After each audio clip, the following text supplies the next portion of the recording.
I was driving solo to visit my parents, passing through a barren area with little vegetation. About an hour into the journey, I saw a guy in his 20s or 30s hitchhiking on the side of the road. I decided to offer him a ride since the road wasn't frequently used. At first, he seemed normal, but after we chatted, for a bit, his behavior started to shift. He'd flick his head twice and make strange facial expressions, then continue talking as if nothing happened. As we drove, he started talking politics and got extremely insistent that his views were the right ones.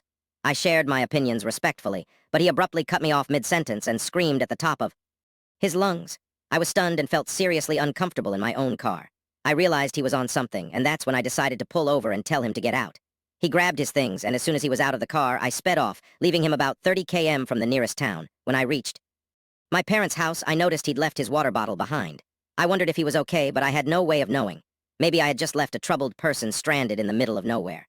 The thought lingered, but I tried to push it aside, focusing on my visit with my parents instead.